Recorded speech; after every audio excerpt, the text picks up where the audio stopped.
Olá, eu sou a Aline, já deixo as boas-vindas aqui para quem está chegando agora no canal, já pode deixar seu like nos vídeos se você tem gostado e compartilhar com quem você acha que vai ser útil. O motivo de eu estar gravando esse vídeo é porque eu fiz um post lá no Instagram que teve uma grande repercussão positiva e teve apenas um comentário. De todos os outros amistosos e amorosos, apenas um comentário de discordância.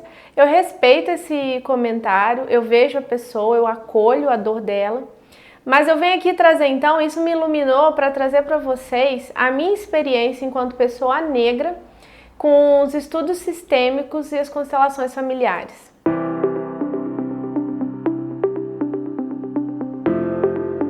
Então eu venho do meu lugar, da minha experiência de vida, compartilhar com vocês o que eu descobri sobre nós, pessoas negras. Eu falo negra porque eu sou da década de 80, eu sei que o movimento agora mudou a nomenclatura para pessoas pretas. Além disso, eu sou professora de inglês e eu vejo que na língua inglesa, black people, né, era black and white people, e nigger, que era usado como uma palavra pejorativa. Agora aqui no Brasil, conheci o negro como sendo pejorativo. Então, como eu ainda não consegui acompanhar tudo isso, eu não faço parte de nenhum movimento militante. Então, eu ressalto que aqui eu venho de um lugar de empatia. Eu evidencio que existe uma prática de alteridade aqui. Então, eu como pessoa negra vejo todos aqueles que sofrem, que não tiveram algum privilégio e que tiveram vidas ceifadas, tudo isso aqui é respeitado. O que eu venho fazer, na verdade, é apenas um paralelo com as constelações familiares e com tudo que eu aprendi nesse campo sistêmico. Então, ainda que eu tivesse tido privilégios na escola, eu fui adotada por uma família branca. Na minha época não tinha esse discurso de que nós tínhamos que ser inseridos numa comunidade negra, que devíamos ter contato com as nossas raízes, então a gente cresce sim alienado.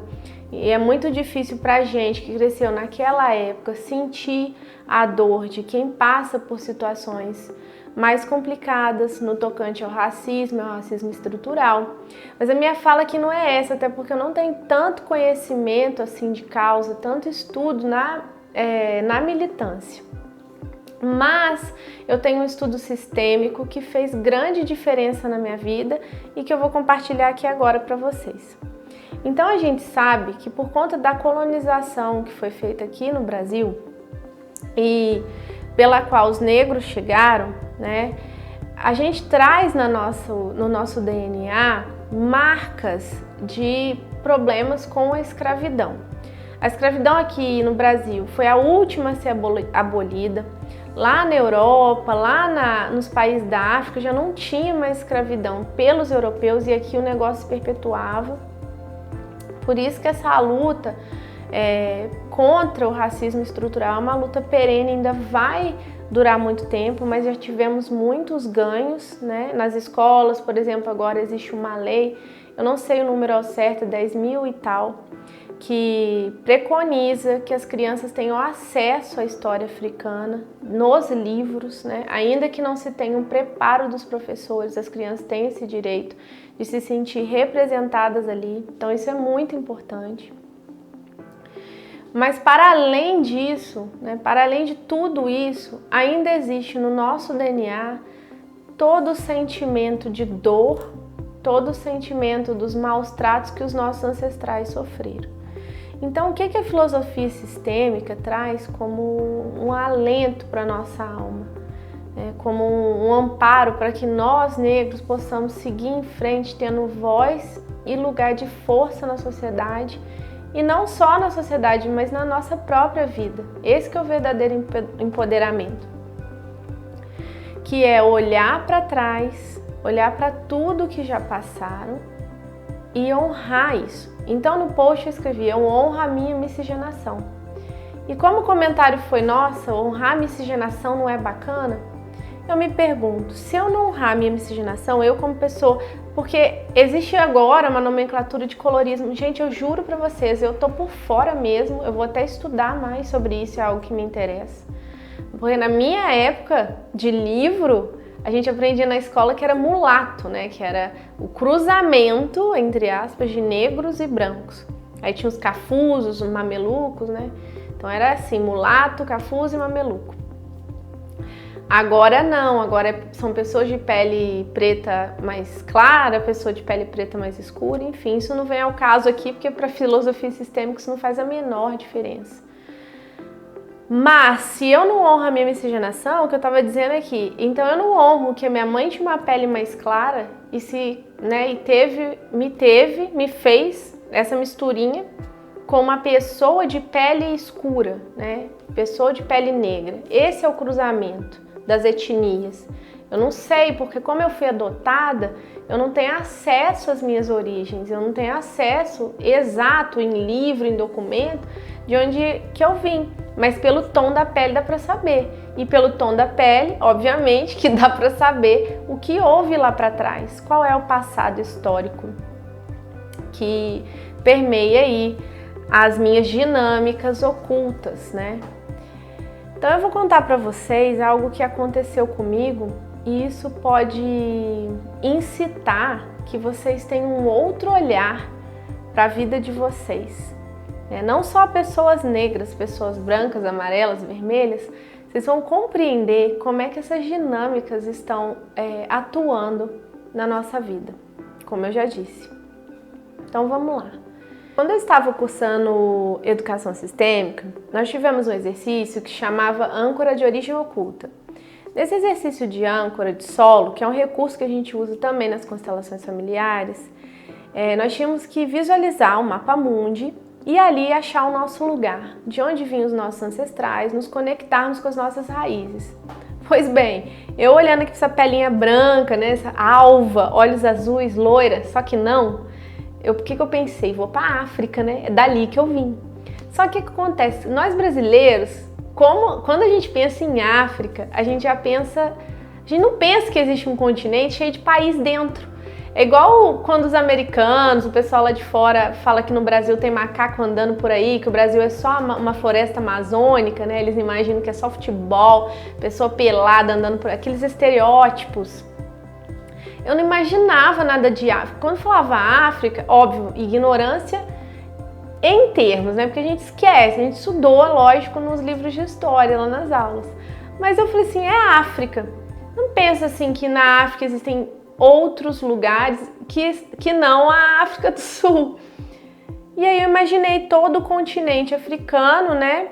Ali e pisei. Quando eu pisei na âncora, me veio em alto bom som, Nigéria. Falei, pô, que estranho. Foi o primeiro contato meu, assim, bem forte com o campo sistêmico, assim, e foi bem lindo, né? Aí saí da âncora, né, disfarcei um pouquinho, pisei de novo, Nigéria.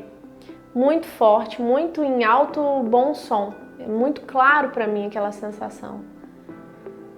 E aí eu perguntei pra minha professora, falei assim, Roseli, a gente pode ouvir? Porque a sensação que me dava era tão nítida que parecia que eu estava ouvindo. E eu nunca imaginei, né? Tipo assim, Nigéria. Jamais ia passar isso pela minha cabeça, como eu já disse.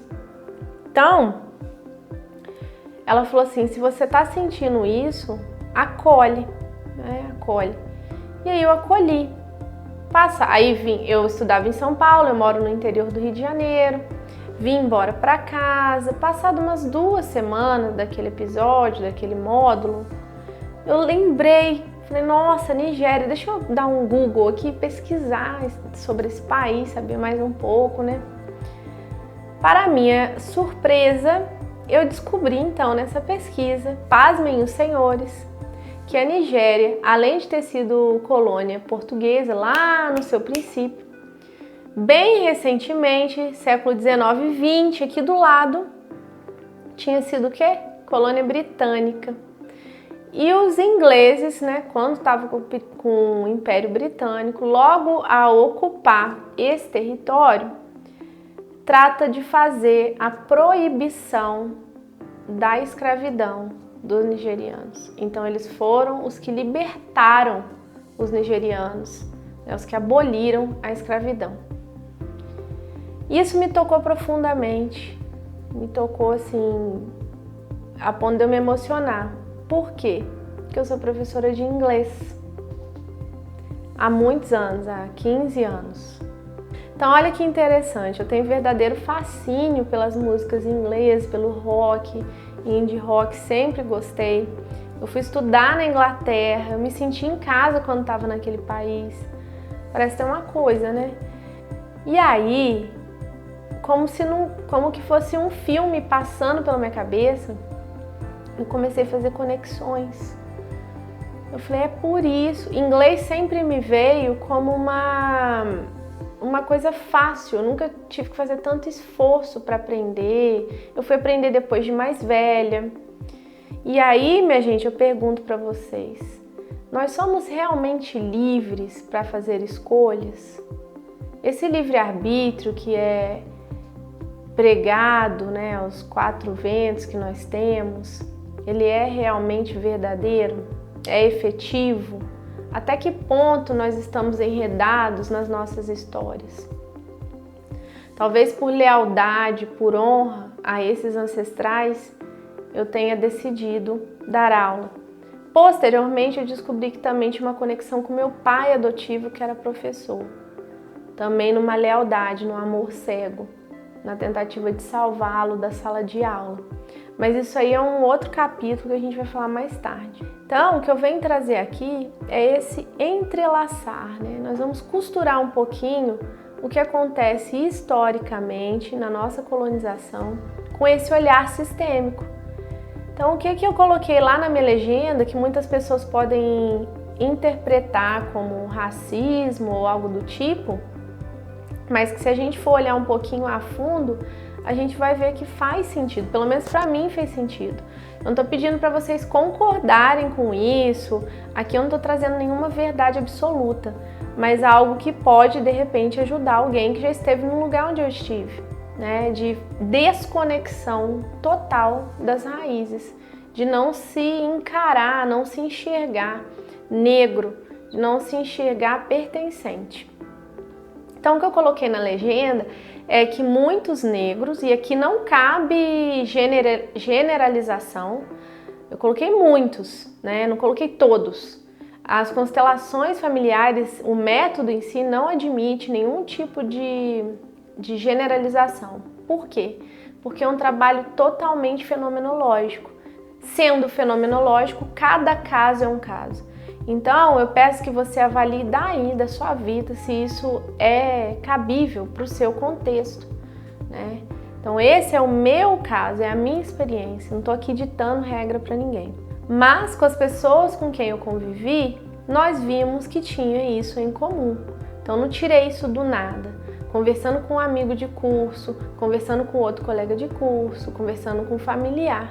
E aí a gente vai vendo que existem realmente esses traços, nos quais os negros sempre se colocam para baixo. Existem problemas de autoestima, de pertencimento, principalmente no momento de assumir alguma posição de liderança, de um cargo que exija um pouco mais de voz ativa, né, de chefia mesmo.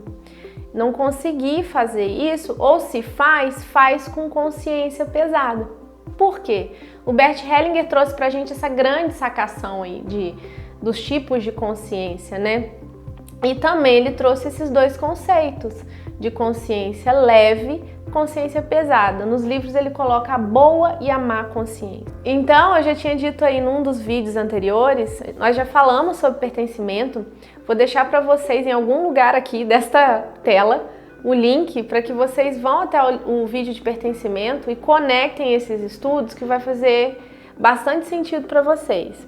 Que quando nós nos desvinculamos em atitude, comportamento e crença do nosso clã, a gente faz isso de consciência pesada, porque isso põe em risco o pertencimento. É como se todo mundo partilhasse de uma mesma ideia, de uma mesma crença, como eu disse, e de repente eu aqui falo assim, tô indo sozinho ali, só eu. Você acha que eu vou me sentir bem ou vou me sentir mal? né? Se todo mundo tá sentadinho ali em volta da fogueira, lá nossos ancestrais, comendo, todo mundo ali se acolhendo, e eu dou a louca, faço a louca, meto o pé, vou pro meio da floresta, sei lá, meio da savana, África, né? Vamos colocar geograficamente aqui correto, para encarar um leão sozinho. Eu vou bem ou eu vou cagando de medo pelas pernas?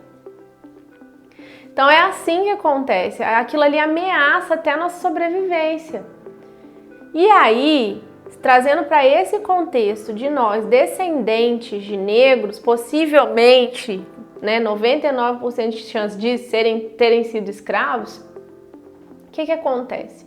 Lá para trás, eles não fizeram o sucesso, né, entendido hoje como sucesso, em termos de dinheiro, de saúde, de qualidade de vida. Muito pelo contrário, passaram por agruras, tiveram doenças, passaram por muitas dores, né?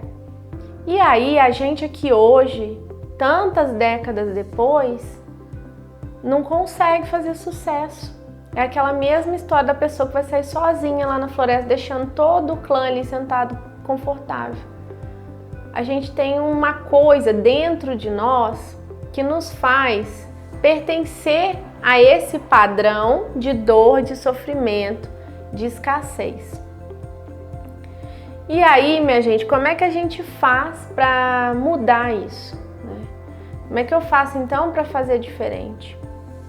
Aqui o que cabe é a fala: em honra a vocês, em honra a tudo que vocês passaram, eu vou fazer algo de bom com a minha vida, eu vou fazer valer a pena.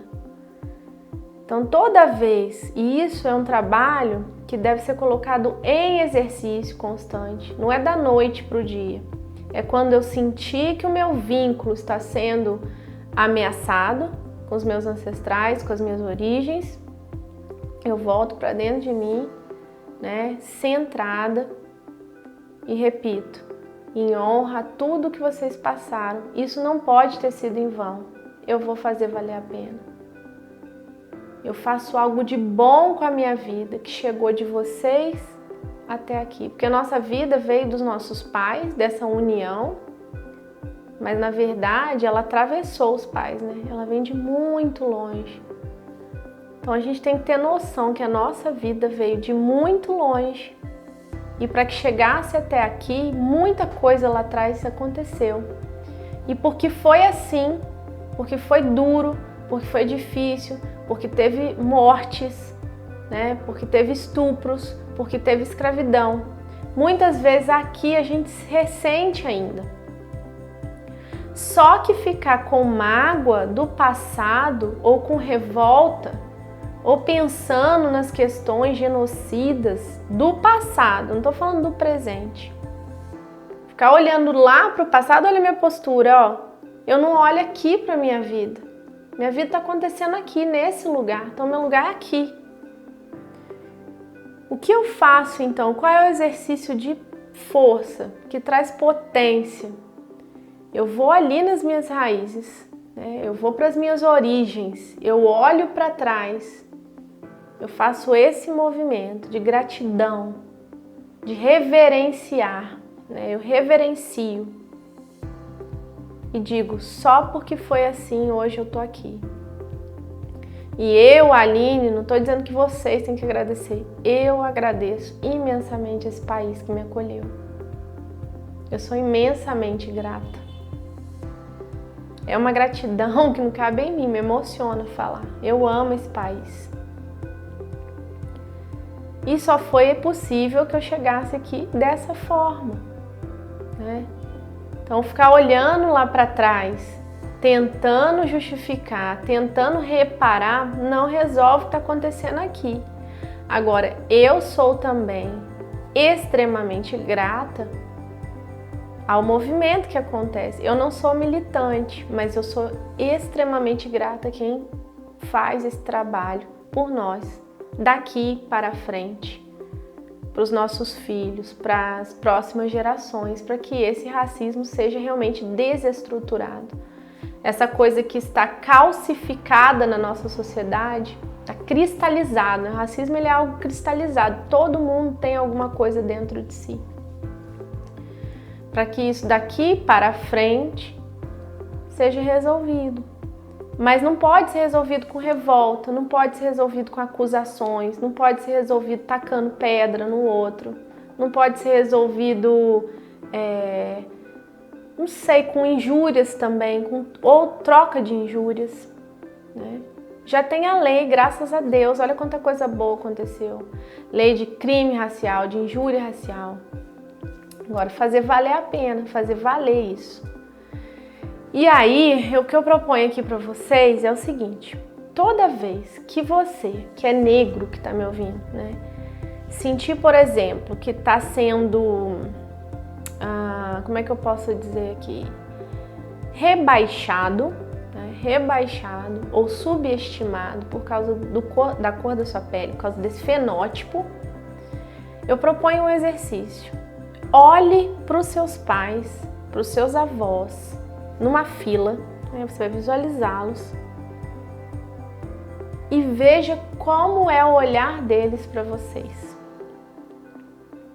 Aqui, principalmente no nosso caso, eu proponho que a gente vá até outra geração para trás. Vamos colocar os bisavós, os tetravós, né, ou tataravós. Ponham numa fila, paterno e materno. Se você vem de uma família genuína, né, negra, assim, pai e mãe, aí fica até mais bonito, assim, você tem todo o seu clã atrás. E você com esse sentimento de inferioridade, porque estão fazendo isso comigo, porque fizeram assim, se coloca nessa postura de sentimento de inferioridade, que a vida pra gente não acontece mesmo, é tudo horrível, com essa lamúria, assim, né, de cabeça baixa, você vê que até meu semblante fica carregado. Como é que eles olham pra você? Visualiza. Eu consigo visualizar o que os meus ancestrais sentem, que é desaprovação. Sabe qual é o sentimento deles? É de, nossa, então toda a nossa luta foi em vão? A nossa resistência, a nossa força, né? Foi tudo em vão. Para você ficar aí e não fazer nada de bom com isso que a gente deixou para você. Então que fique aí esse recado. Para mim é emocionante falar. Quando eu escrevi lá o post, eu realmente fui às lágrimas porque é algo da minha história. E eu quero que você, de repente, esteja bem aberto para receber isso tudo que eu trouxe aqui, essa grande novidade. De que sim, se nós ocuparmos o nosso lugar hoje com honra, mas não é honra de querer brigar e bater, arrumar confusão, treta com qualquer um, não é isso.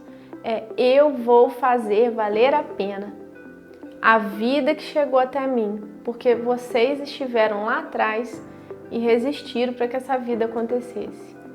Então é isso que eu queria trazer. Fiquem ligados, vou trazer mais vídeos. Agradeço a sua audiência até esse momento. Um beijão. Tchau, tchau. Até o próximo vídeo.